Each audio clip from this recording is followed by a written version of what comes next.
Hello दोस्तों, कैसे आप लोग? हमेशा की तरह मस्त और जबरदस्त। वेरी गुड बच्चों। तो बच्चों, आज की क्लास में हम एक और इंपॉर्टेंट टॉपिक करने वाले हैं जिसका नाम है कैलोरीफिक वैल्यू। ठीक है, इससे एकेडमिक्स और सीटेट एस्टेट और भी कॉम्पिटिटिव एग्जाम्स हैं, इसमें से जरूर क्वेश्चंस आ सकते हैं और आए भी हैं पहले भी। ठीक है, चलिए स्टार्ट करते हैं। कैलोरीफिक वैल्यू क्या होती है? ठीक है, देखो, according to NCERT the calorific value of a diesel is the amount of heat is the form of energy produced when 1 kilogram of the fuel is completely combusted मतलब जलाना। जब 1 किलो सब्सटेंस को आप कंप्लीटली जला दोगे तो उससे कितनी हीट डेवलप होगी, कितनी हीट बनेगी, उसको क्या बोलते हैं? उसकी कैलोरीफिक वैल्यू बोलते हैं। क्या बोलते हैं उसको? Calorific value. देखो, एक फिक्स वैल्यू तो लेनी ही पड़ेगी। आप ऐसा तो नहीं है कि मान लो ये आपने 1 ग्राम ले लिया और एक दूसरी सब्सटेंस है, मान लो एक बोतल है, आप वो आपकी 10 किलो की है, दोनों को जलाओगे फिर कंपेयर करोगे? नहीं नहीं नहीं, आपको सबका इक्वल ही अमाउंट लेना है। तो डिसाइड किया गया कि 1 केजी से स्टार्ट करते हैं कि सबको 1 केजी ले लो, या 1 ग्राम से भी ले सकते हो आप, इट्स अप टू यू। ठीक है, फिर सब सारी 1 ग्राम होनी चाहिए, ध्यान रहे। ठीक है, तो 1 किलो ले लो, तो 1 किलो सब्सटेंस को आप जलाओगे, जिसमें से ज्यादा एनर्जी मिलेगी उसको जलाने के बाद, ज्यादा हीट मिलेगी, वही क्या है? उसकी कैलोरीफिक वैल्यू है। तो कैलोरीफिक वैल्यू का फॉर्मूला क्या है?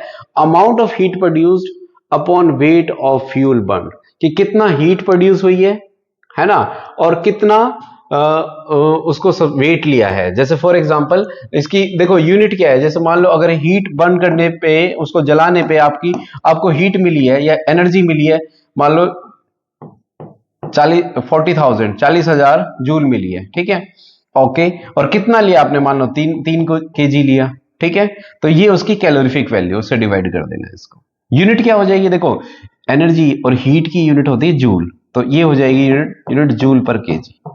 क्या हो जाएगी? जूल पर केजी। अच्छा, कई बार इसकी यूनिट कैलोरीज में भी ली जाती है, तो कैलोरी जो यूनिट है वो भी किसकी यूनिट होती है बेटा? वो भी एनर्जी की या हीट की यूनिट होती है। ठीक है, बट एक कैलोरी, ये ध्यान रखना, एक कैलोरी थोड़ी बड़ी यूनिट होती है। 1 कैलोरी इक्वल टू, कैलोरी, अरे स्पेलिंग क्या है, के सी, हाँ कैलोरी, 1 कैलोरी इक्वल टू होती है बेटा 4.18 जूल। ठीक है, कितना? 4.18 जूल, या फिर 1 कैलोरी को आप ऐसे भी लिख सकते हो, रफली ये 4.2 जूल। कई बार ये 4.2 जूल लिखा है कई बुक्स में, तो रफली 4.18 को अप्रोक्स करके इन्होंने 4.2 लिखा हुआ है। समझ में आया? ठीक है, चलिए आगे क्वेश्चन करते हैं, उससे और समझ में आएगा। तो कैलोरीफिक वैल्यू का मतलब होता है 1 किलो चीज को आप जलाओगे तो कितनी हीट प्रोड्यूस होगी। समझ के? ओके, जैसा भी है कि 3.7 केजी ऑफ फ्यूल है, वो कंप्लीटली बर्न किया है और उसने इतनी जूल दी है एनर्जी। तो कैलोरीफिक वैल्यू बताया तुम्हें, कैलोरीफिक वैल्यू क्या होती है? तो कैलोरीफिक वैल्यू होती है हमारे पास जितनी हीट प्रोड्यूस हुई है अपॉन में प्रोड्यूस्ड, अपॉन में किससे डिवाइड कर दो? वेट, कितना लिया आपने? Weight of substance. ठीक है, तो कितना लिया है? हीट कितनी है बेटा? 1.665 10 टू पावर 8। 10 टू पावर 8 का मतलब आपको पता ही होगा कि 10 के पीछे कितनी जीरो लगानी है आपको? 8 जीरो लगानी है। समझ के? 1 के पीछे, सॉरी आई एम सॉरी, 1 के पीछे कितनी जीरो लगानी है आपको? 8 जीरो लगानी है। ठीक है, तो अपॉन में क्या आ जाएगा? 3.7। ठीक है, इसको कट कर लो तो कितने पे जाएगा? ये 0 पॉइंट, मैंने कैलकुलेट किया हुआ है 0.45 है ये। तो 45 इंटू 10 टू पावर 8 है ना। इसको मल्टीप्लाई कर लो, ये कितना आएगा? तो ये 45,000 यही आएगा बेटा। ठीक है, standard units kilo joule, 45,000 kilo joule पर केजी। समझ के? इसको मल्टीप्लाई, क्योंकि 45 वैसे देख लो ना, 45 किस में आ रहा है? इसमें आ रहा है, तो यही आंसर होगा। ठीक है, तो आप एक बार इतना ही सॉल्व कर लो, 0.45। आपको ये करने की जरूरत नहीं, क्योंकि ऑप्शन में आपको दिख जाएगा कि ये आंसर है इसका। समझ के? तो 45,000 किलो जूल पर केजी, स्टैंडर्ड यूनिट्स वही है। स्टैंडर्ड यूनिट क्या होती है? किलो जूल पर केजी होती है। ठीक है, आगे चलते हैं। हाँ, कुछ सब्सटेंस है जिनकी स्टैंडर्ड कैलोरीफिक वैल्यू होती है, तो ये थोड़ा सा दिमाग में रख लेना, क्योंकि कई बार डायरेक्ट क्वेश्चंस भी पूछ ले जाते हैं इससे। काउ डंग है, डंग केक मतलब जो उपला है ना, उपला आप जानते ही होंगे। आपकी उसमें आप कमेंट सेक्शन में करके बताना कि आपकी जगह जहां आप रहते हैं, फिलहाल जहां से वीडियो देख रहे हैं, उपले को क्या बोलते हैं आप? जो काउ डंग होता है, डंग होता है जो उपले जो गाय जो गोबर करती है उससे जो बनाया जाता है, आपके वहां पे उसको क्या बोलते हैं? ठीक है, आपकी जगह पे तो कमेंट सेक्शन में करके बताना मुझे कि क्या बोलते हैं, मुझे पता चलेगा थोड़ा सा और चीजों के बारे में। तो उसको जलाएंगे तो 6000 और 8000 किलो जूल पर केजी, इतनी, यानी 1 किलो अगर उपले को जलाएंगे तो 6000 से 8000 किलो जूल एनर्जी निकलेगी। वुड को जलाएंगे, थोड़ा वुड और अच्छा है, कम धुआं देता है, 17000 से 22000। कोयले को जलाएंगे तो और 25000 से 33000। पेट्रोल को जलाएंगे तो 45000। केरोसिन को जलाएंगे तो 45000। पेट्रोल डीजल ये एक ही जगह है, समझ के? ओके। उसके बाद गैस, सीएनजी, देखो ये थोड़ा सा पैटर्न दिख रहा होगा आपको, ये गैस है सारी, समझ गए? ये क्या है? ये सॉलिड्स है ना? और ये क्या हमारे लिक्विड है, थोड़ा सा आइडिया मिल जाएगा ये हमारे पास। ठीक है, तो ये लिक्विड है। तो मीथे इनको इंक्रीजिंग ऑर्डर में रखा हुआ है। ठीक है, एक है इसमें थोड़ा सा ध्यान रखना, कहां पे? 50,000, हाँ ये रहा। गैस है, बायोगैस है ना, ये थोड़ा कम देती है ये, बस इसको ध्यान रखना, ये एक एक्सेप्शन है। ये 35,000 से 40,000 किलो जूल पर केजी वो देती है, एनर्जी देती है, समझ में आए? तो बाकी ये किसके ऑर्डर में बेटा? इंक्रीजिंग ऑर्डर में है।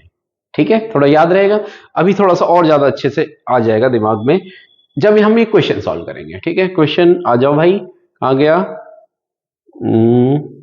क्वेश्चन? तुम कहां गए? हाँ ये रहा। ठीक है, कह रहा है आइडेंटिफाई द इनकरेक्ट स्टेटमेंट। कह रहा है कि the calorific value of kerosene is more than coal. Kerosene क्या है? लिक्विड है, अभी बताया था मैंने। और ये क्या है? कोल, सॉलिड है ये। तो कह रहा है लिक्विड की, केरोसिन की ज्यादा है। हाँ ज्यादा है, कोयले से, करके देख लो पीछे, ये देखो, ये रहा, समझ के? केरोसिन की ज्यादा है किससे? कोल से। यस, ज्यादा है। ठीक है, तो मैंने लिक्विड सॉलिड वाला सही बताया आपको तरीका, उससे याद रखना। वैल्यू ऑफ कोल सॉलिड है, और वुड कोयले की ज्यादा होती है लकड़ी से जलाने से। देखो जरा आप पीछे वैल्यू को। ठीक है, तो कोल की ज्यादा होती है, बिल्कुल सही है ये बात भी, ये भी सही है। ठीक है, the calorific value of biogas is more then the LPG. LPG gas है, बायोगैस मैंने बताया था एक्सेप्शन है, 35,000 से 40,000 है। मोर देन एलपीजी, देखो अब ये देखते हैं जरा, एलपीजी उसकी कम है, देखो कहां है बायोगैस? 35,000, 40, और एलपीजी की कितनी? 55,000। देखो ये ऑप्शन गलत हो गया फिर, है ना? ये कह रहा है, ये तो कह रहा है कि बायोगैस की ज्यादा होती है, बायोगैस की कम होती है। ठीक है, तो ये आंसर बिल्कुल हमारा करेक्ट है। इनकरेक्ट ही बताना है हमें, समझ के? तो स्टेटमेंट को गलत, ये गलत साबित हुई। अगला देख लेते हैं, CNG is more then diesel. Yes, CNG gas है, डीजल लिक्विड है, यस ज्यादा होगी इसकी, तो ये आंसर बिल्कुल सही होगा। समझ में आए? तो थोड़ा सॉलिड लिक्विड गैस करके याद रहेगा अच्छे से।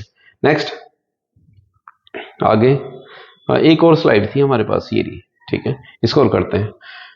ठीक है बेटा, क्या है? इग्निशन टेम्परेचर और समझना है आपको। ठीक है, इग्निशन टेम्परेचर के बारे में कई बार डायरेक्टली क्वेश्चन पूछ लिया जाता है, और एक क्वेश्चन है भी, उसको करने वाले हम। इग्निशन टेम्परेचर का मतलब होता है कि जिस टेम्परेचर पे कोई भी सब्सटेंस आग पकड़ लेता है, वो उसका इग्निशन टेम्परेचर होता है। क्या होता है उसका? Ignition temperature. The lowest temperature at which substance catches fire, उसको क्या बोलते हैं? Ignition temperature. याद रहेगा भाई। अब इसके बेसिस पे एक क्वेश्चन कर लेते हैं। Study the following. एक फ्यूल है हमारे पास, A B C D, 4 fuel है हमारे पास। उनकी कैलोरीफिक वैल्यू, इसकी हाई है, इसकी मॉडरेट है, इसकी मॉडरेट है, इसकी लो है। स्टेट कैसी है? Solid, liquid, gas, liquid. ठीक है, ignition temperature high, high, moderate. देखो हाई टेम्परेचर रहेगा इग्निशन, तो जल्दी से आग नहीं पकड़ेगा। ऐसे सब्सटेंस का क्या करेंगे हम, जो आग ही नहीं पकड़ेगा। हमें क्या करना है? हमें ये बताना बेस्ट सूटेड डोमेस्टिक फ्यूल। आपको बताना है कि आप इसमें, अगर आपको ये सब्सटेंस दे दी जाए, तो आप सबसे अच्छा सब्सटेंस किसको मानेंगे अपने घर में फ्यूल के तौर पे, है ना? तो देखते हैं पहले। हाई कैलोरी वैल्यू हाई है, सॉलिड है, लेकिन इग्निशन जलता ही नहीं। आप क्या करें? जलेगा नहीं तो क्या करेंगे उसको भाई? खाना बनाते टाइम वो जला ही नहीं तो क्या करेंगे? तो ये नहीं हो सकता। मॉडरेट कैलोरीफिक वैल्यू, मॉडरेट चलेगी, लेकिन इग्निशन टेम्परेचर हाई नहीं चलेगा बिल्कुल भी। ठीक है, गलत हो जाएगी वो, तो जलेगा ही नहीं तो क्या फायदा। ठीक है, एक और डी वाले को देख लेते हैं उससे पहले। देखो लो, कैलोरीफिक वैल्यू बिल्कुल लो नहीं चाहिए हमें। ऐसे क्या फायदा, धुआं ही धुआं दे, एनर्जी ना दे। इग्निशन टेम्परेचर ज्यादा लो भी नहीं होना चाहिए, ऐसा नहीं हो कि अपने आप रखे रखे आग पकड़ ले, है ना? तो इग्निशन टेम्परेचर मॉडरेट होना चाहिए, समझ के? कैलोरीफिक वैल्यू भी मॉडरेट चल जाएगी, तो इसलिए आंसर क्या हो जाएगा हमारा? सी। समझ के? तो ना ही इग्निशन टेम्परेचर बहुत कम होना चाहिए, ना ही क्या होना चाहिए, ज्यादा होना चाहिए। अदरवाइज वो जल्दी आग पकड़ लेगा, तुरंत आग पकड़ लेगा, वो ब्लास्ट हो सकता है।